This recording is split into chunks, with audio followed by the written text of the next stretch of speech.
Hey and welcome to the EYFDM Podcast, brought to you by the EYFDM Podcast team. This podcast is accompanied by a study on listening behavior. Nadine, what's the study about? Hey Fabian, I'm always listening to podcasts when I'm on my way to university every day. And I'm sure most of you are listening to podcasts too in your everyday life. But have you ever wondered how different podcasts influence your career choices or your personal life? Well, if you want to find out more about the study, there's a link underneath this podcast in the bio. And now, have fun with our EYFDM podcast. Hey and welcome back to our third episode of the EYFDM podcast. My name is Fabian and we are recording today from Northland, New Zealand. I have a very special guest here today with me, a very distinguished rural GP and also the director of the Rural Health Unit at Auckland University, Dr. Kyle Eggleton. Hi Kyle, and thank you for taking the time today. Kia ora, Fabian. So, for many of our listeners, Northland, New Zealand, is probably a very remote place when you're listening to this podcast in Europe. Can you tell us something about Northland and how you ended up in Northland? Yeah, well, I mean, Northland it's a very isolated part of Aotearoa, New Zealand. So to get to the outskirts of Northland, it's about 2 hours drive from Auckland, which is the largest city in New Zealand. And then where I work, it's another 2 hours drive north of that. So very isolated, remote community, small population centre. The thing about Northland and why I'm here is because I grew up here. So that's kind of one of the major reasons why I kind of continue to live here. It kind of has a special place in my heart. So what's it like being a rural GP in Northland?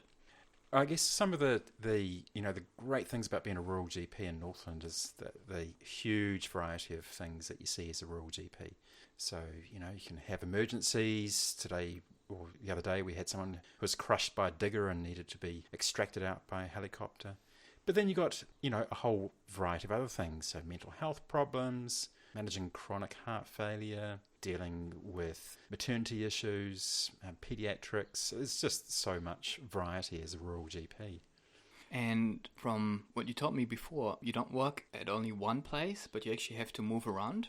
Yeah, so the way in which we're set up in the place where I work, so I work for an organisation called Hauora Hokianga, which Hauora is a Māori word, it means health. So it's also called Hokianga Health. And Hokianga is the region within Northland. And Hokianga is the region. So Hokianga is on the west side of Northland, and it's about 80% Māori population. There are 3 tribes, or iwi, we call them, that are in this area. And Hokianga is a free service so that no one needs to pay for healthcare. And we have small outreach clinics or peripheral clinics which are scattered around the region. So today, for example, I had to drive an hour and a quarter out to one of our outreach clinics on the beach. Wow, that's actually quite interesting. How often a week would you have to go to those outreach clinics? So the outreach clinic's operating every day. So wow. Our group of GPs are shifting around and driving in between the clinics every day. It sounds like it's a very diverse field of work. Oh, absolutely. It's hugely diverse. You don't know what's going to come in through the door. The other thing, as in our organisation, is we also run a small hospital and have an emergency department that we look after as GPs as well as managing the inpatient work in the hospital. So it sounds very different to the city work normal GP would probably do. Absolutely. So, huge difference between what a city GP might do and what a rural GP might do. In saying that, a lot of rural GPs in New Zealand don't have the emergency work or inpatient hospital work, but a number of GPs will be spanning across rural hospitals and general practice. So in Europe, we have a big problem to actually recruit doctors, especially young GPs, for rural healthcare. Is that something you have over here as well? It's a major problem, and I think it's an international problem about attracting younger doctors into rural medicine. And there's all sorts of reasons why that's a problem, which I can spend hours talking about. But we've identified that as being a problem up here, and we've started a program in Hokianga to try and attract doctors to come back. You mean come back after medical school or come back after GP training? Yeah, come back after GP training or to come back as part of their GP training. And we acknowledge that maybe they might not come back to the Hokianga, but we really want them to be interested in rural medicine as a career. And that's a bit also your role as Dean at Auckland University, isn't it? Yeah, so my role at Auckland University is I'm Associate Dean with looking at rural medicine or rural health. So it spans not just medicine, but also trying to increase our workforce in, allied health, pharmacy, nursing. Doctors are in short supply, but also nurses are in short supply, pharmacists are in short supply, audiologists in short supply. You can keep on going on. The workforce in rural areas is really quite limited. That's a very interesting position. Not many universities in Europe have the position of a rural dean who look at interdisciplinary education, really. And actually, I guess you're trying to also recruit students from a young age into rural placements. How do you get students interested into becoming a rural GP? Well, there's what we call the rural pipeline. So it's the idea that you have to do some work with students in high school area, so that you have to make them interested in... Even before they join medical school? Oh, wow, yes. that's very early. Yes, because we've done some work in our team looking at rural education in high schools and, showing that in New Zealand context, there's a 15% difference between university entrance or university entrance attainment between urban students and rural students.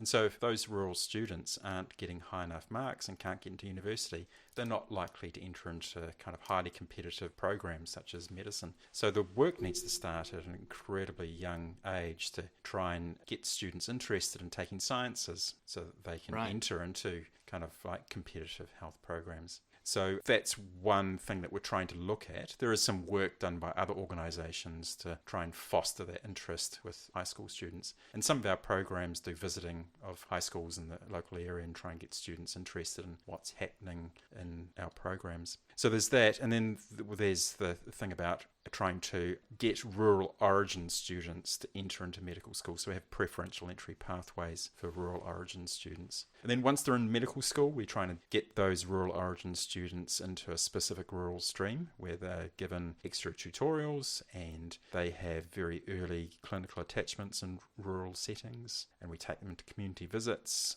And then we try and later on get them to enter into our rural programs. That's very interesting. So is there any program that looks at postgraduate training? There is a specific rural program in New Zealand, but it's mostly focused on doctors who are interested in working in rural hospitals. Right. And there's limited opportunities for specific training in rural general practice, which I think is a major deficit or problem in New Zealand. So if someone was interested in becoming a rural GP, what would you tell them? Well, I'd tell them that that's great. That's a great career. I'd say that it's a good idea to have kind of like a broad background of knowledge in various things, such as pediatrics, good general medicine knowledge, and to do some kind of GP placements as resident or registrar. I'm not too sure what the terminology would be in Europe, but we call GP trainees registrars in New Zealand.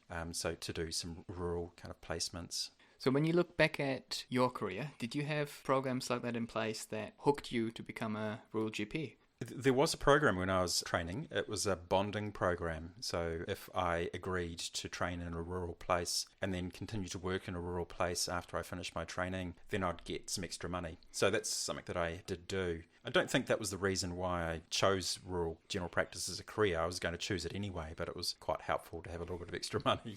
What made you choose GP or primary care in a rural setting? I guess it was, in some ways, my career's a little bit odd. Maybe odd, I don't know.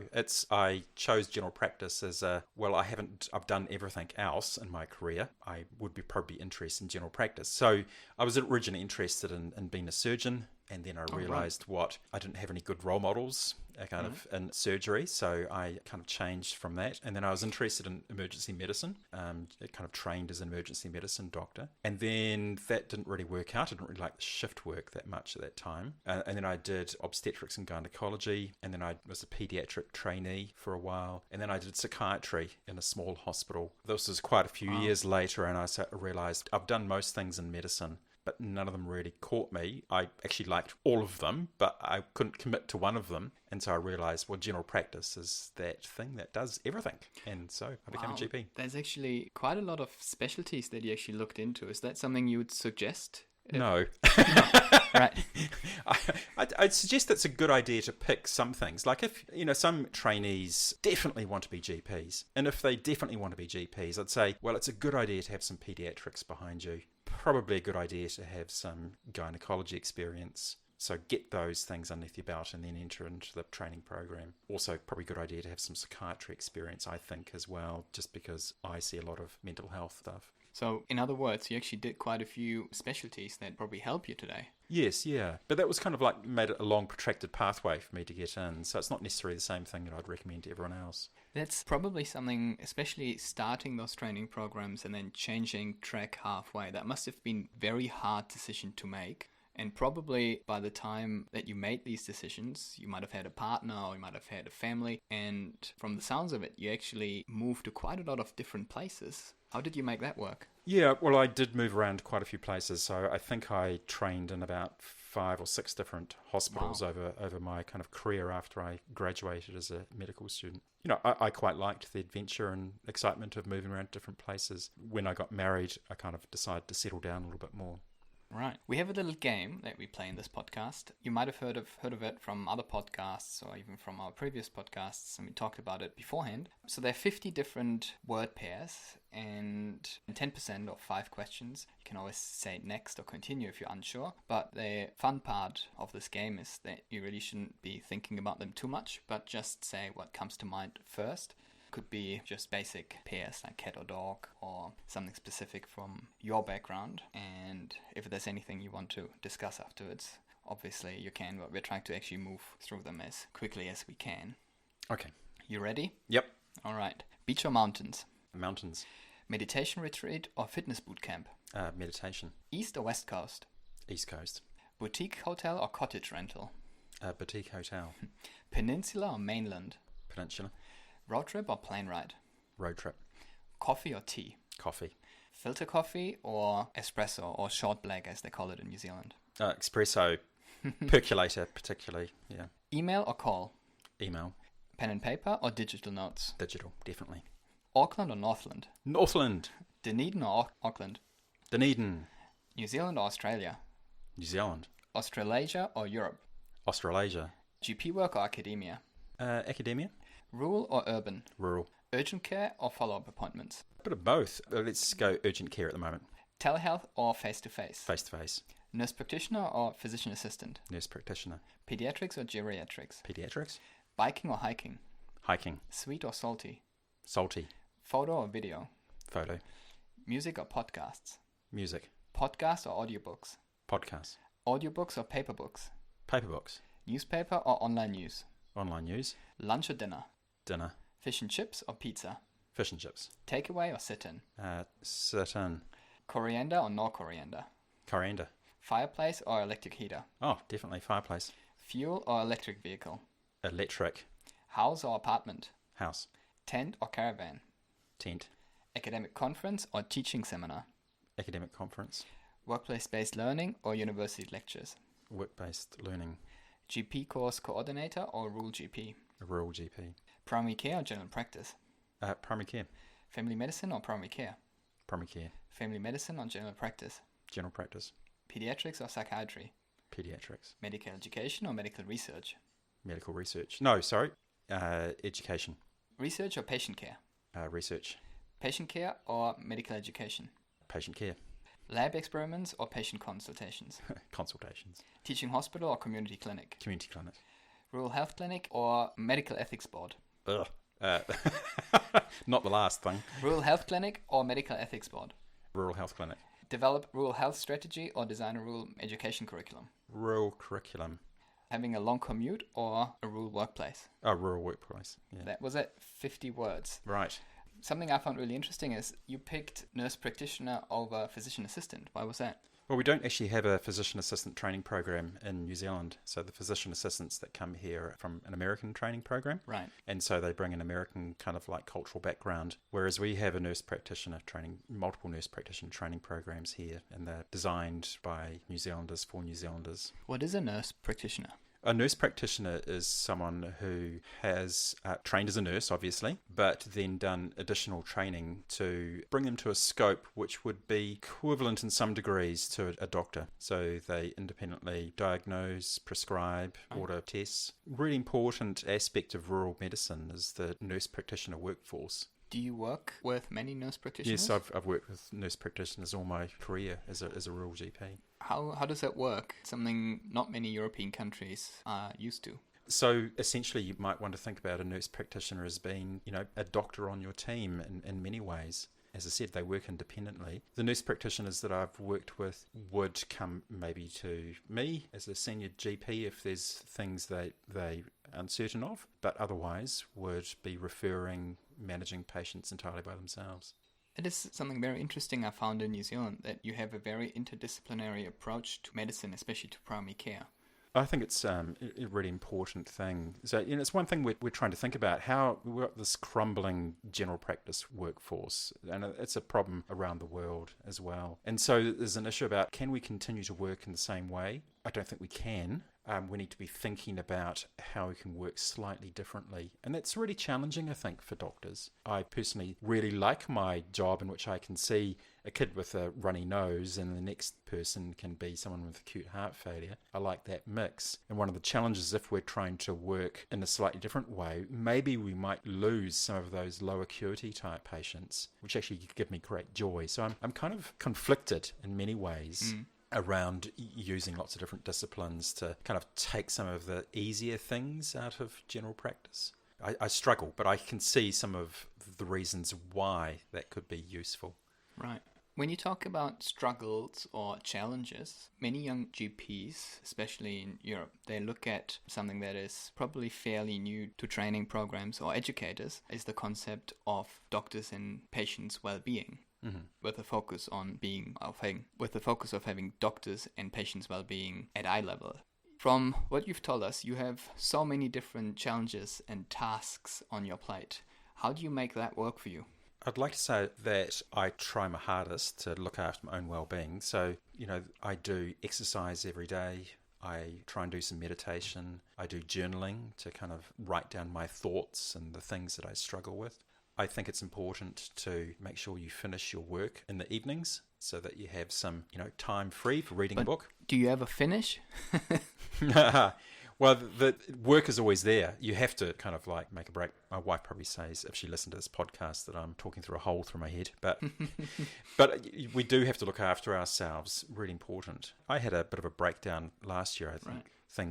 Too many tasks got on top of me, and I thought that I was coping okay, but then I realised I wasn't, and I need to have a break. That was the first time I've ever experienced that. So, trying to manage tasks, really important.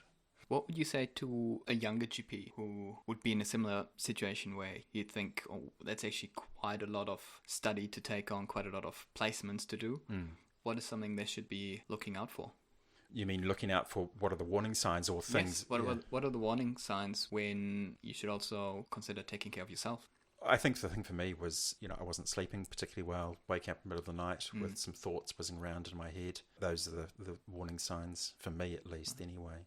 So I think this brings us to the end of our podcast, Kyle. Thank you very much for your time. If you had one message you would want to convey to young GPs, what would it be if they think about doing something similar to you? Be it rural GP or combining it with a special interest? Yeah, so I've always thought that having a special interest has given added value to my life and career. So I would encourage GPs to think about having a special interest. Doing general practice work takes a hard emotional toll on us, and doing it 5 days a week is really, really challenging, and hats off to anyone that do that. Personally, I've found that I've been a better doctor by having at least 1 day per week in which I'm doing something that's not general practice. So, I've had lots of special interest over my career, and that has been a useful break from the really useful, really rewarding, but emotionally taxing work of being a GP. Thank you very much, Kyle. Thank you for sharing all your personal thoughts and impressions of being a rural GP and a highly distinguished academic. Thank you for taking the time today, and I hope you guys enjoyed this podcast. Thank you. Thanks, Fabian.